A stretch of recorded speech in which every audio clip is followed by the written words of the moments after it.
circle bright, weave your web of dark and light.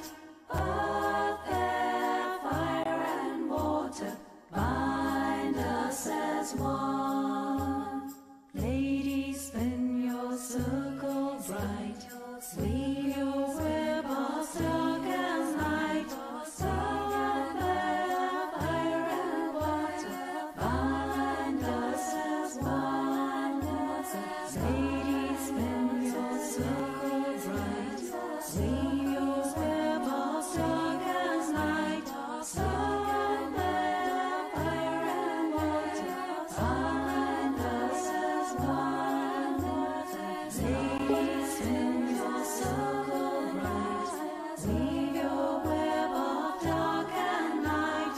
Earth, air, fire and water, bind us as one. Ladies, spin your circle bright, weave your web of dark and light.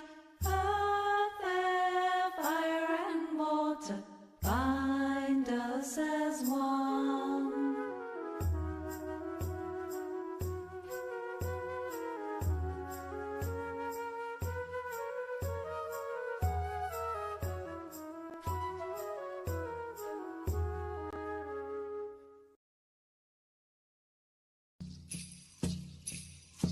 As one we walk this earth together.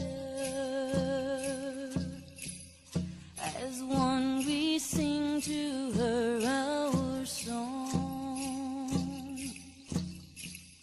As one we love her. As one we heal her.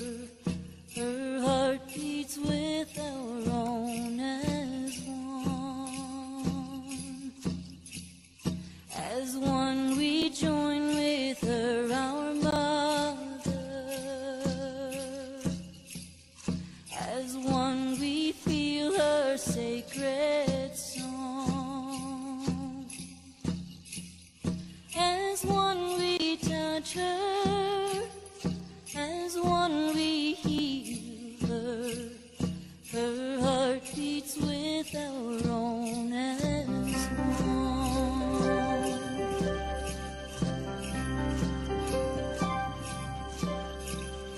As one we walk this earth together.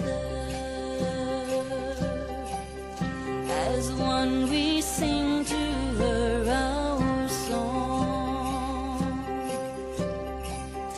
As one we love her. As one we heal her. Her heart beats with our own as one. As one we join with her, our mother. As one we feel her sacred song. As one we touch her. As one we heal her. Her heart beats with our own as one. As one we walk this earth together. As one we sing to her our song. As one we love. Hey-o. Welcome. Live with the Shaman.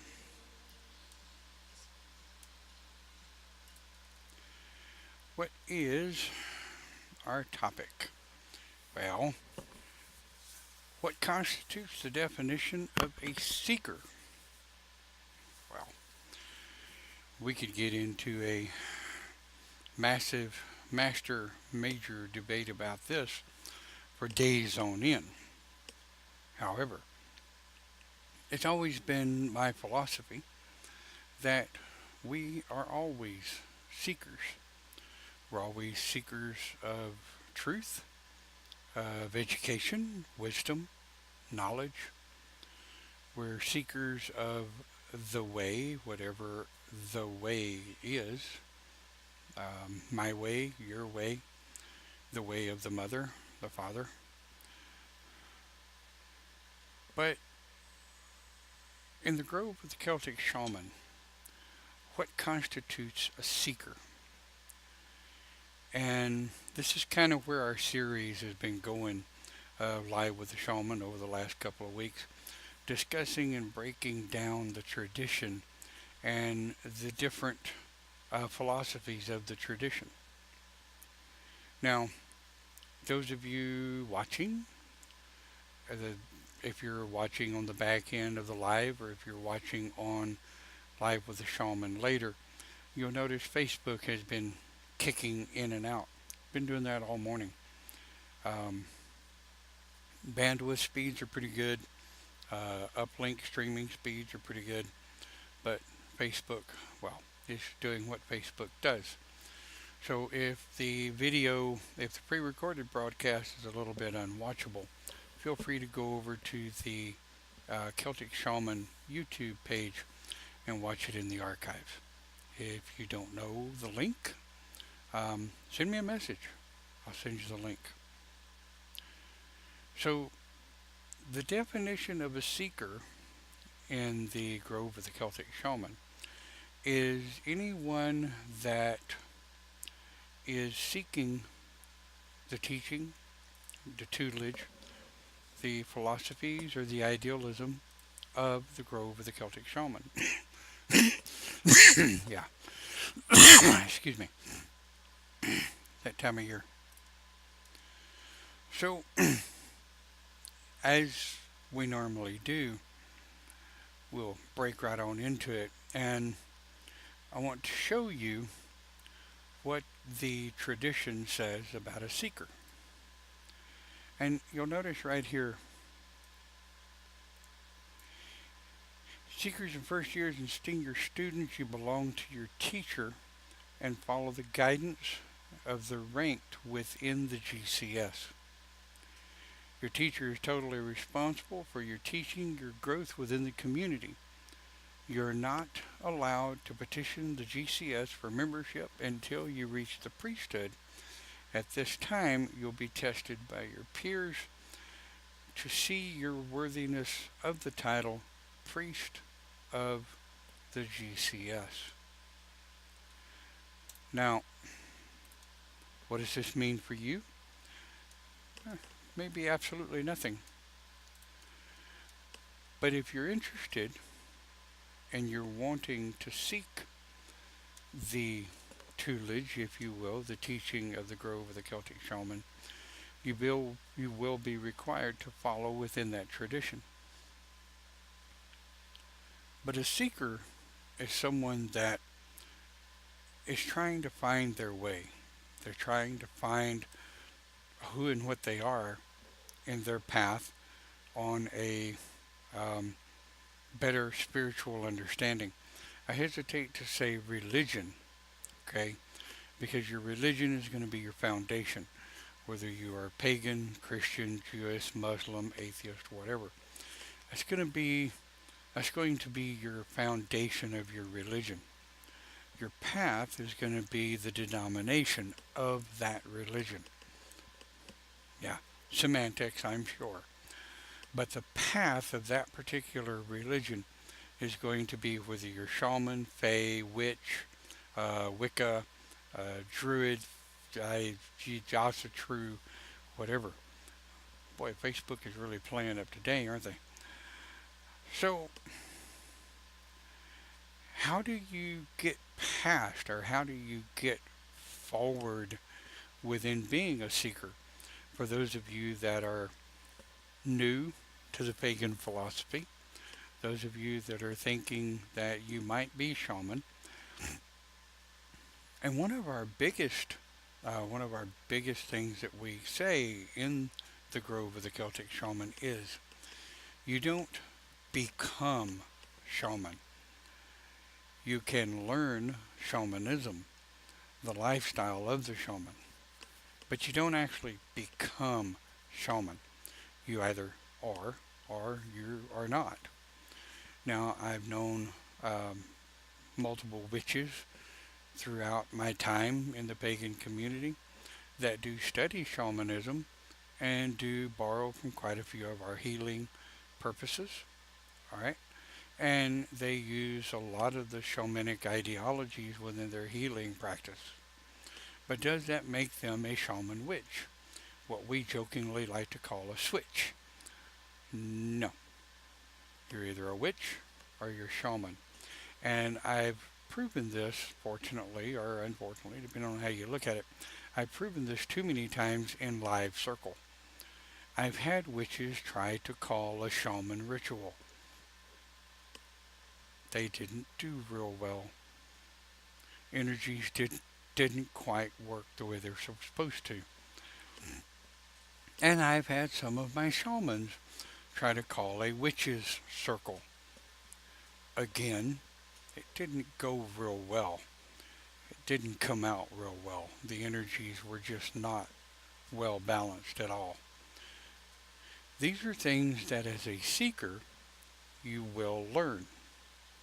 And during your period of time as a first year and a senior student under your teacher, if your teacher is recognized by the Grove of the Celtic Shaman, the GCS, as a oathed tradition or a tradition oath teacher, then we will all follow your teaching, right?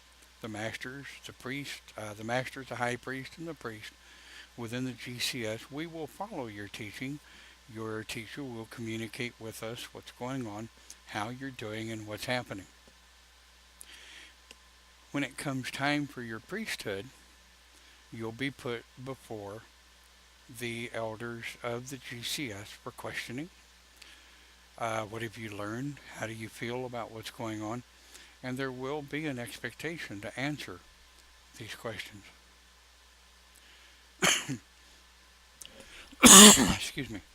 Over the years, we have had multiple first years and senior students come across and be, submitted to the elders of the GCS for approval to the priesthood within the GCS. And they failed. What is shamanism? Usually gets them. What is shamanism to you? Also usually gets them. What is a tradition to you? And we'll generally pull questions out of the tradition to be sure that they've actually read the damn thing. I've had a lot of students through the years, they'll download the tradition, they'll flip through the pages, they'll read the highlights, they'll think they got it, and the first thing that comes up is I'll go page so-and-so,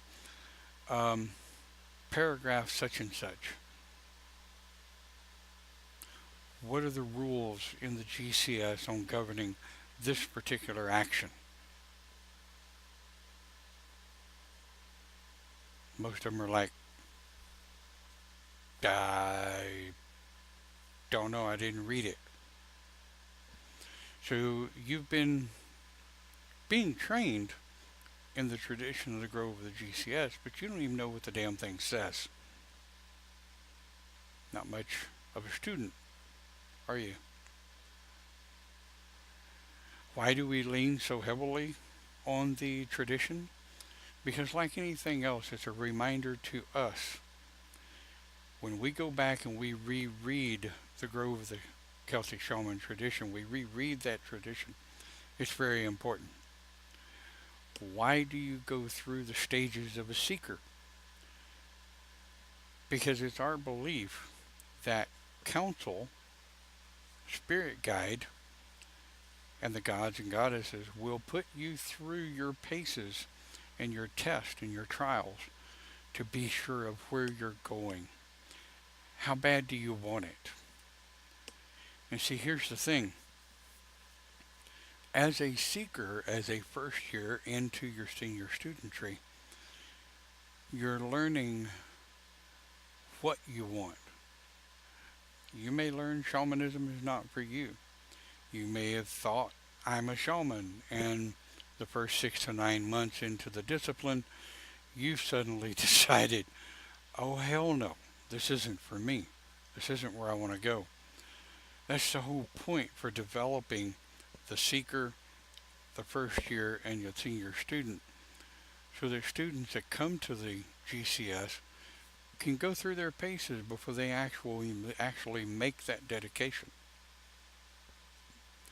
And one of the biggest things I've had seekers ask me, when do I get my tattoo?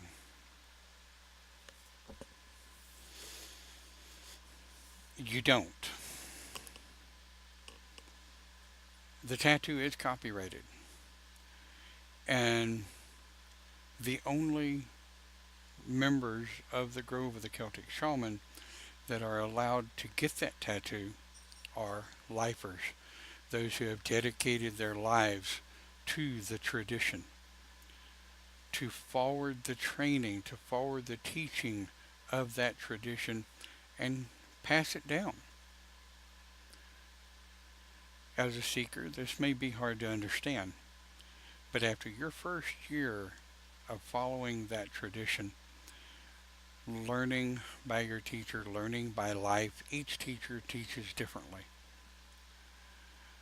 As you fall out of seeker into first year, that fall over the other side of the fence lets you know in your heart of hearts that our particular brand, if you will, of shamanism is right for you.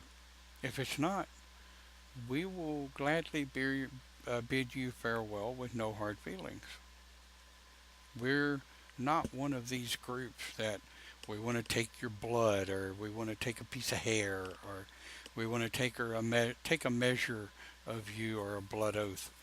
In fact, the GCS does not allow blood oaths.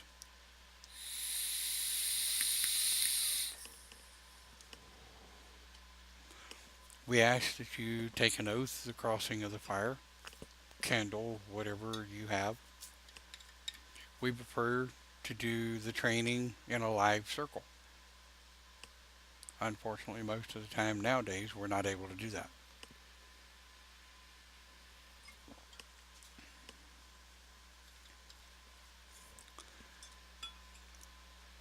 But as you understand first what a seeker is, it's someone that's seeking spiritual enlightenment, someone that's seeking a way on their future, someone that wants to learn who they are, where they're going, what they are, and what the hell the difference is between who am I and what am I.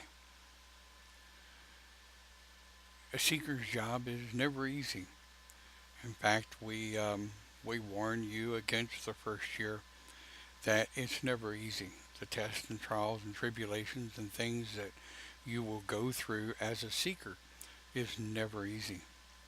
And as you go up through your ranks, your seeker, your first year, your senior student, your priesthood, it never gets easier. It gets better. It gets easier to understand. But the tests and the trials therein are never easy. It builds character. And it builds truth within you to decide who and what you are and where you're going. So what is a seeker? We're all seekers. At the end of the day, every one of us are seekers. I've been doing this well over 20 years. We started the Grove of the Celtic Shaman officially in 2000. And even as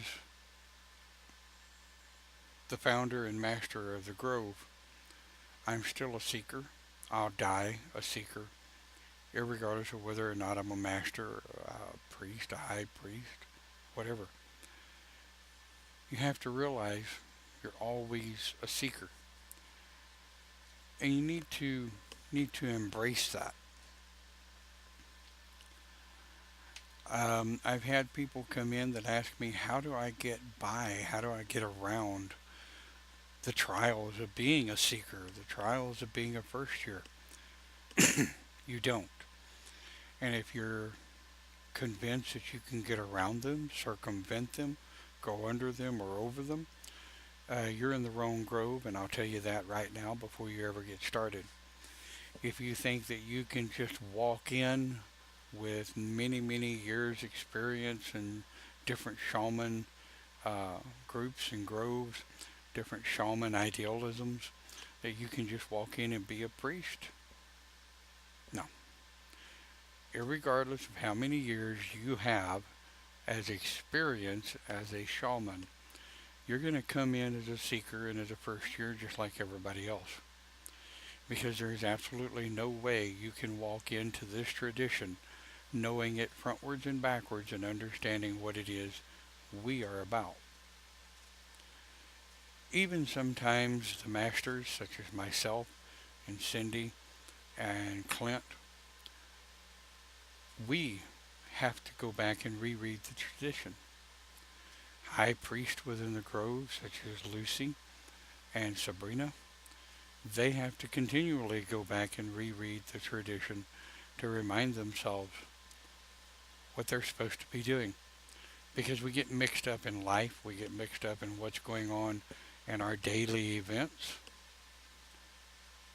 So no matter what rank you take within your chosen path, always remember, you're always a seeker. I'm a seeker. We're all seeking enlightenment and understanding.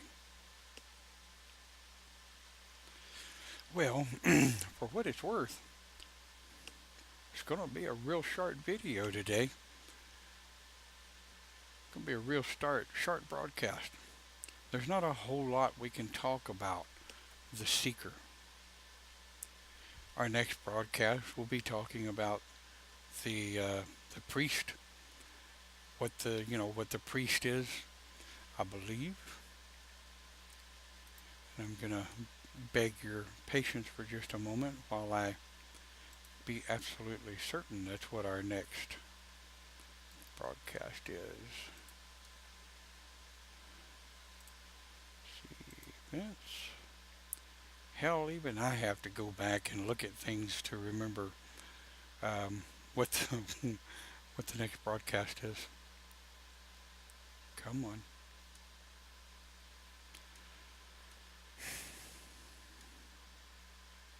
Right. Okay, so on December 2nd, we'll be doing the first year in training. So we'll be going over what the first year is. We'll go through the first year and then we'll go through the senior studentry. So some of our broadcasts may be a little short because we may not have a whole lot to cover, and it also depends on watcher participation, viewer participation over here in the chat area. Depends on how many people are watching, interacting, and asking questions. Will they be a 15-minute video, a 30, 45, or an hour? I've seen some of them even go over the hour. As long as you've got questions, we'll sit here and we'll try to answer them for you. But always remember, folks, we're all seekers, we're always seekers, and we'll always be seeking enlightenment through more education, wisdom, and knowledge.